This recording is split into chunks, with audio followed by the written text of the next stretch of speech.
Hi there. Have you ever wanted to make butternut squash soup like you get at Panera, or maybe you've had a delicious cream of sweet potato soup somewhere, and you look up the recipe, you see you've got to peel the squash or you've got to peel the sweet potatoes, and then you've got to cook them on the stove top, and then you got to transfer it to a blender or have an immersion blender, and transferring it back and forth to the blender is a lot of hassle.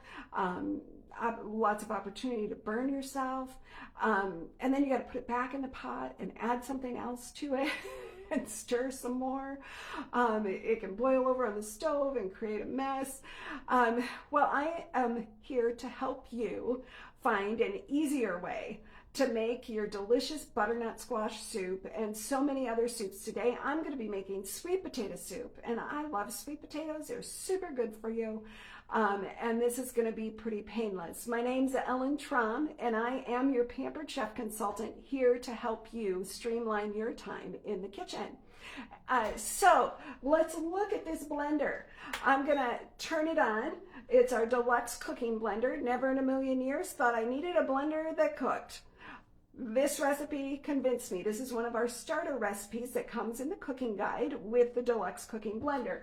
I've got 4 to 5 cups of cut up sweet potatoes in here. I like to alter the recipe just a little bit and add a cut up apple as well. You'll notice I have not peeled everything because the blender is going to chop everything so fine you won't even know that it's there. If you want a clearer soup, a brighter orange soup, well then peel the potatoes and peel the apple. But a lot of the nutrients are found in the skin.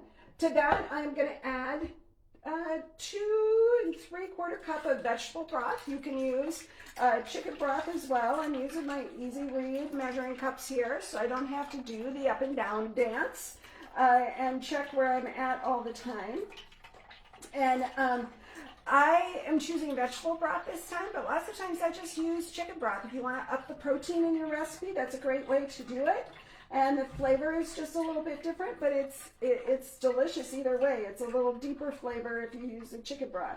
So I've got a little bit of extra potato in here. The apple's going to give me a little juice, so I'm going to go 2 3/4 cup of liquid. And I'm just going to pour that in here. And yeah, okay, I was checking, making sure I had the right amount there. And so we're just going to add that to the blender. And the secret with doing soups in the blender, you can add just a little bit more than what the recipe calls for sometimes, but you don't ever want to be above the 7-cup mark because then it'll start to bubble out. And about a teaspoon of salt. And then I'm gonna put a little of our rosemary herb rub. It calls for sage leaves. I'm not a big fan of sage, and who wants to pay that money? This rosemary herb rub, it goes great with sweet potatoes and potatoes. So I'm going to put a good teaspoon or 2 in there, and it will add a little bit depth of flavor. And then we've got 2 garlic cloves is what the recipe calls for. Guess who went down and her onions are like full of green tops? Mine. So I'm just going to add an extra clove of garlic. There we go. Now the paper popped. And then I'm just going to put the lid on and put it on the soup setting.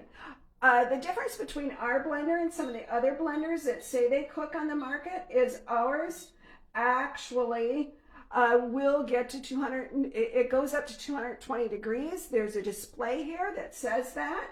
And we've got some other settings as well. So I'm going to get this started here in a minute because it's going to make quite a bit of noise as it starts to. Sweet potatoes are hard. It's gonna take a little bit, but I'll show you at the end what it does.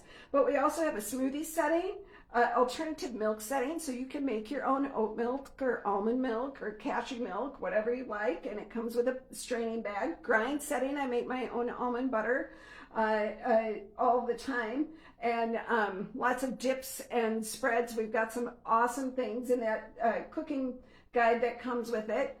Then we've got a heated puree setting. So if you want to get super fancy, or you've got small children that, baby food, that's a great setting for baby food. And then who likes to make caramel sauce or Alfredo sauce? Well, you stand and stir a lot at the stove. The blender does it all for you, and you can go do something else while that cooks. And that is my favorite part of this blender. I do not have to babysit what is cooking in it. And this is going to be done in roughly a half an hour. And then when it's all done, I'm going to scrape it all out, put it in my containers for my lunch, or maybe have it for lunch today. I think that's going to be part of it. And then you can do whatever. So it's a great make ahead thing. I am probably going to have mine for lunch today with these yummy rosemary thyme pita crackers or pita chips I found at Aldi. But you could put whatever you want on your soup. And then I'm going to put 3 cups of water in here with a couple drops of dish soap and set it on the heated wash setting, and this is going to wash itself. So I don't even have to wash it in the sink. Isn't that fabulous? So, couple of things that I want you to know about the blender. It is on sale this month for anybody. Hosts can get it at half price of the sale price, which is $279. So for a host this month with 4 $50 orders, you can get this awesome blender that is right up there with the top power blenders on the market. And ours has a few features, theirs don't. You could get it for $139.50. So if you're in the market for a blender, or you just like to make things with a hands-off type cooking style, this is it for you. So comment below if you have questions, and tell me what you think the neatest feature of this is. Which would you use it the most? Would you use the grind setting for dips and spreads and your own nut butters? You can make your own flour in here on the ground setting with wheat berries. So many things. If you've got food allergies or dietary issues that you need to address, this blender is going to help you. So let me know what your questions are below. I'll post a picture of the finished soup, but I want you to see how powerful this blender is. And it's going to mix a little bit, heat a little bit, mix a little bit, heat a little bit for about a half an hour. And I'm going to have soup, and I'll show you the finished soup when it's all done. So thanks for tuning in. And I don't know, never knew I needed this in my kitchen, but it's used a lot now in my kitchen. It saves me so much time, and that's what I'm here to do, help you save your time in your kitchen. Check it out on my website at www.pamperedchef.biz/Ellen Traum. Thanks so much. Take care. Sorry, forgot to show you. Pampered, not perfect, people. Okay, and this is vented here, so the steam's going to come out, so you want to keep it away from your cupboard doors and that, okay? So see, now it's heating. It's to 63 degrees, and it tells you, and if this lid isn't on, it'll give you a lid error, okay? So, and it says heat right now, so it's starting to go.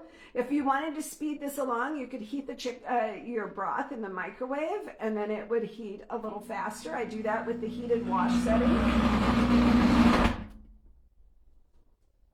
So what do you think? I mean, it's all ready. You can see the little pieces.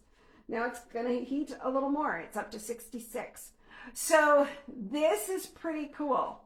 And I'll take a little video and show you after it's when it gets to the boiling point, so that you can actually see it bubbling away in here. So it grinds, it cooks, it blends all at the same time.